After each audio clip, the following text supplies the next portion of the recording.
Ça fait 6 mois qu'on n'avait pas vu un match d'Euroleague à cause du Covid-19. C'est le retour de l'Euroleague en pré-saison à Kaunas et à Valence dans 2 groupes différents. On va pouvoir tirer nos premières conclusions sur ce qu'on a vu cette semaine et ce week-end. The time is now, the place is here. Stop running, face your fear. Let's get it, let's go. Go hard and go home. We are back. We are back. We're back. We are back. We are back. We are back. We are back.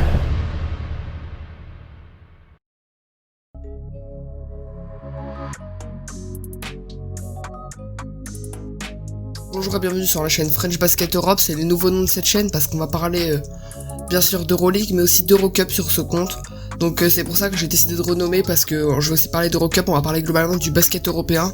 Donc il y a beaucoup de vidéos sur l'Eurocup qui vont arriver, on va débattre mais là ça sera une vidéo sur l'Euroleague. Mais avant de commencer, abonne-toi, like la vidéo bien sûr, ça c'est normal.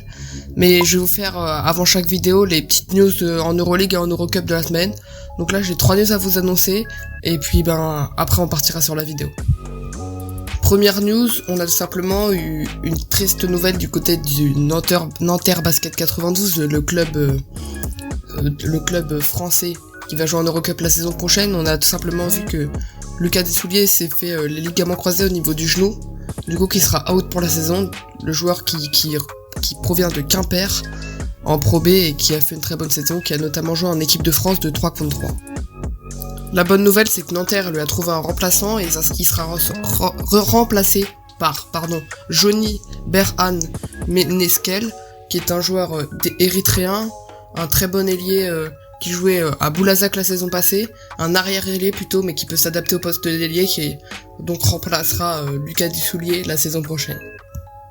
La deuxième news très importante, c'est d'un point de vue du transfert du côté de l'AS Monaco Basket, c'est l'arrivée de Mathias Le Sort qui remplacera le départ de Vladimir Stimac qui a joué que 3 semaines mais qui a eu une plus grosse offre de contrat du côté de la Chine.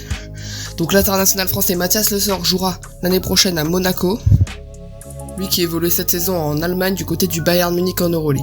Mathias Le Sort, on le retrouvera en Eurocup et on a hâte. Et enfin pour finir, la dernière news à retenir, c'est que dans une semaine, il y a la reprise de l'Eurocup et l'Euroleague. L'Eurocup reviendra le 29 septembre et le 1er octobre pour le Round 1, et l'Euroleague reviendra le 1er octobre et le 2 octobre pour le Round 1. Alors on a trop hâte. Tous ces résultats sont bien sûr à suivre sur notre compte Instagram, donc je vous mets le lien dans la description. On présentera bien sûr tous les résultats, les MVP. Voilà, je vous laisse aller checker le Instagram.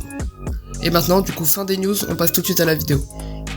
Au passage, un grand merci à tous ceux qui sont abonnés, puisqu'on est passé de 30 abonnés à 62 abonnés. Maintenant, on rôde les 100 abonnés et direction les 100 abonnés. Et merci beaucoup à tous ceux qui sont abonnés.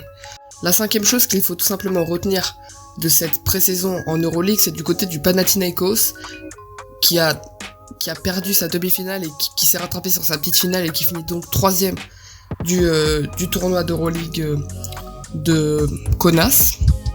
Faut tout simplement retenir, c'est la performance de Marcus Foster, l'arrière américain qui débarque depuis cet été du côté du Panathinaikos Athènes, qui jouait la saison dernière en Israël du côté de Hapoel Holon.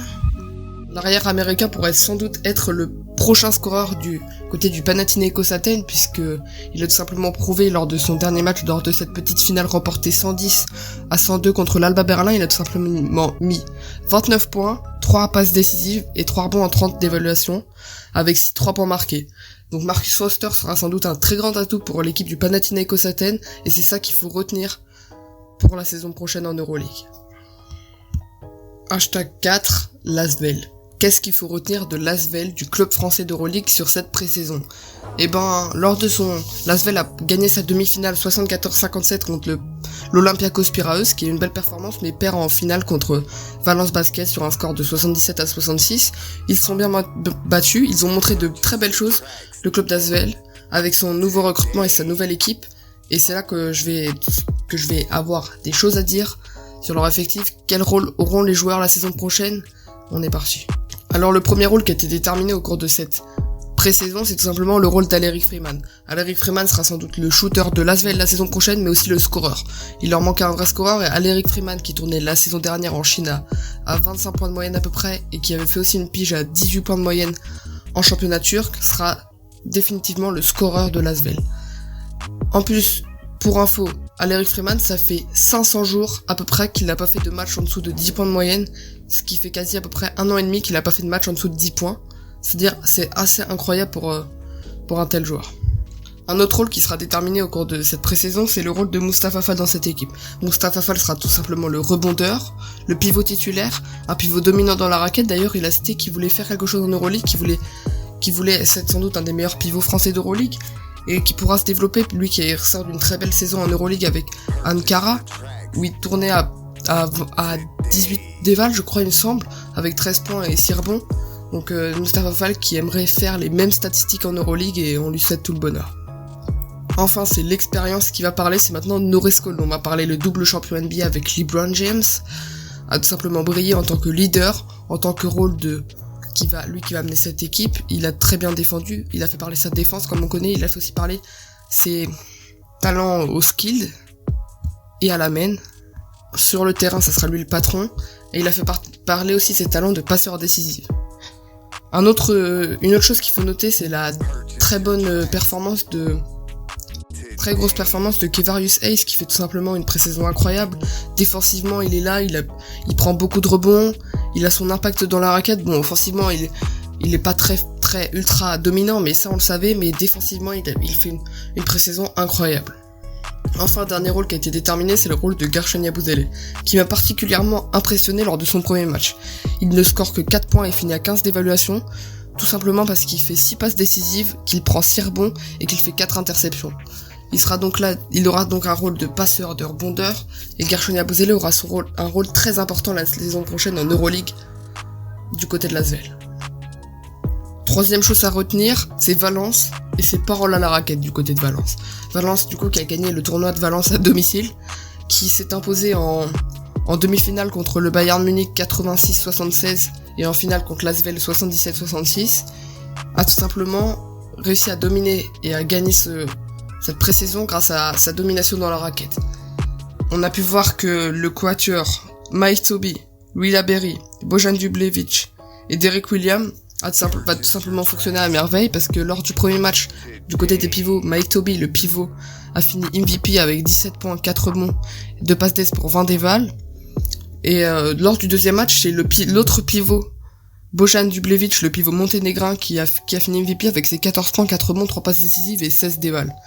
Donc clairement, la Valence possède 2 pivots d'énorme qualité. Bojan Dublevic sera bien sûr le pivot sans doute titulaire, puisque c'est un joueur d'expérience d'Euroleague qui a brillé la saison passée.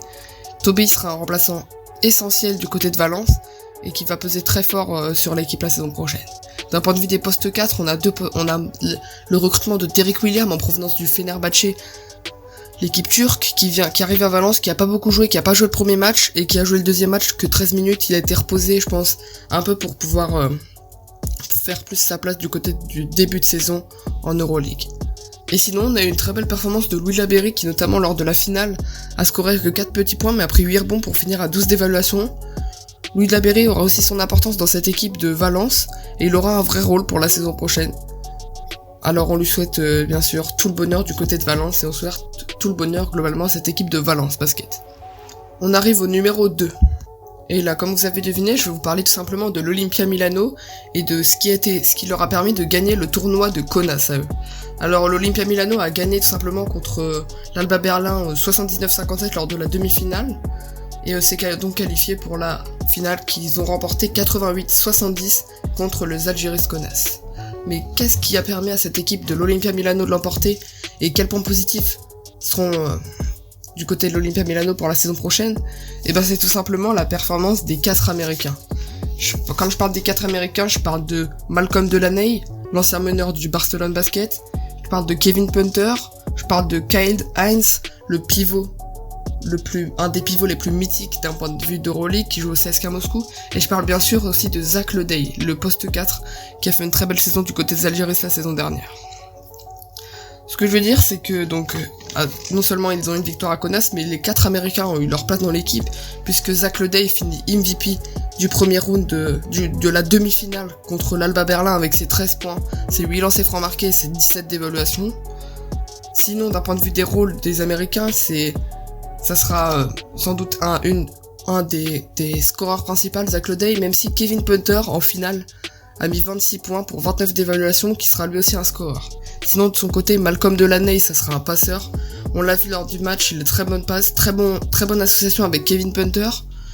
Et du côté du 4e américain, qui est Kyle Hines, ça sera lui le défenseur de l'équipe. Il sera toujours là en second rideau pour contrer les shoots. D'un point de vue de sa détente, de son physique, qui est assez incroyable. Et ça sera aussi un rebondeur. Un des meilleurs rebondeurs, car je crois qu'il tourne à 6 rebonds de moyenne sur le tournoi, ce qui est plutôt pas mal. Donc voilà, petite parenthèse sur les Américains de l'Olympia Milano. Sinon, l'année prochaine, on devrait retrouver un 5 majeur du côté de l'Olympia Milano qui serait formé de Malcolm Delaney à la main, Kevin Punter en arrière, Luigi Datom en ailier, Zach Leday en poste 4 et Kyle Hines en poste 5. On arrive au number 1. Et au number 1, j'ai réservé un petit truc assez plutôt Frenchy. Oui, j'ai dédié ce number 1 des choses à retenir du côté du Zalgiris Kaunas et plus particulièrement d'un joueur, Geoffrey Lauvergne. Geoffrey Lauvergne, international français qui a notamment plutôt une bonne carrière en NBA, arrive à Zalgiris Kaunas après une saison moyenne du côté du Fenerbahçe. On sait que cette saison il allait avoir un rôle assez important du côté de Zalgiris Kaunas, mais il a clairement prouvé qu'il gagnerait sa place de titulaire, qu'il a clairement gagné sa place de titulaire auprès de Martinas Geben, et je vais vous dire pourquoi. Alors lors de sa demi-finale remportée contre le Panathinaikos Athènes, Geoffrey Lauvergne a tout simplement brillé avec ses 15 points, 13 rebonds, 2 contres et 23 d'évaluation. Il finit d'ailleurs MVP des demi-finales de cette pré-saison à Kaunas. Et c'est là qu'il a pu avoir son importance puisqu'il a davantage joué que Martinas Geben. Il a eu son importance dans la raquette défensive et offensive. Son association avec Thomas Walkup, le meneur américain, était tout simplement incroyable puisque Walkup fait 13 points et 8 passes décisives et lui délivre tout simplement 4 passes décisives à Geoffrey Lauvergne. Non seulement lors de la finale qu'ils ont perdu contre l'Olympia Milano, Zalgiris Kaunas avait un peu la tête dans le cul. Ils ont totalement raté leur match, dominé tout le match. Martinas Geben a davantage joué que le premier match. Geoffrey Lauvergne était plus sur le banc, mais ça n'empêche Geoffrey Lauvergne qui finit quand même meilleur d'un point de vue de l'évaluation du côté de l'équipe de Zalgiris Kaunas avec ses 7 points et 8 rebonds. Il finit à 15 d'évaluation et meilleure évaluation du côté de Zalgiris Kaunas. Il prouve définitivement qu'il sera pivot titulaire du côté de Zalgiris Kaunas et qu'il imposera tout simplement son aspect défensif et offensif sur lequel il a beaucoup progressé pendant le confinement. Moi j'ai hâte de le retrouver la saison prochaine et j'ai hâte de le voir se relancer du côté du Zalgiris Kaunas et du côté même de la ligue lituanienne. Sachant que je suis assez gentil, je vous ai réservé un numéro final, un bonus en quelque sorte, sauf que ce bonus ne sera pas positif, ça sera plutôt un bonus assez négatif et une nouvelle assez attristante, je vais parler du Bayern Munich. Le Bayern Munich qui finit dernier de cette saison arrêtée à cause du Covid, donc il finit à la 18e place. Le Bayern Munich qui avait une équipe taillée pour jouer la 8e place et le Final Four, les playoffs d'Euroleague, qui a pas réussi la saison dernière à sortir le grand jeu en quelque sorte. Mais cette saison, on pensait qu'avec le recrutement de nouveaux Américains, notamment le départ de Greg Monroe et le retour de pas mal de Jalen Reynolds, notamment, et de pas mal d'autres joueurs, plus la prolongation de 7 joueurs qui ont été assez bons, on pensait que le Bayern Munich allait réussir à déjouer les pronostics, mais cette pré-saison a été assez décevante, même si lors de leur match contre Valence, ils ont mis une certaine opposition en perdant que seulement 10 petits points. C'est une petite finale qui a été assez décevante puisque ils menaient de 10 points à la fin du premier quart-temps et ils lâchent totalement le match au deuxième quart-temps et se prennent une déculottée 82-68 au final, sans aucune domination. C'est un peu triste de voir le Bayern à ce point-là. Est-ce qu'ils vont essayer de relever les yeux, de voir plus haut? Il va falloir faire quelque chose parce que là le Bayern est dans un niveau assez catastrophique, ils sont paumés au fond du monde là. Il va falloir qu'ils ressortent un petit peu pour montrer leur jeu. Lui, le Bayern qui est un des meilleurs clubs allemands, si ce n'est le meilleur club allemand d'Euroleague. Voilà, c'est la fin de cette vidéo qui m'a demandé, d'ailleurs j'ai fait un sondage sur Instagram si vous voulez cette vidéo, je l'ai faite. Donc pétez la barre de pouce bleu. c'est la fin de cette vidéo. On se retrouvera pour une prochaine vidéo. Il y aura sans doute des highlights des Round 1 d'Euroleague et d'Eurocup qui vont arriver sur la chaîne. Parce que voilà, je vais faire beaucoup plus de vidéos highlights, ça prend beaucoup moins de temps. Je ferai d'autres vidéos quand j'aurai plus le temps et quand j'aurai la tête posée. Là c'est une petite vidéo assez cool. Alors je vous remercie beaucoup, c'était French Basket Europe et je vous souhaite à la prochaine.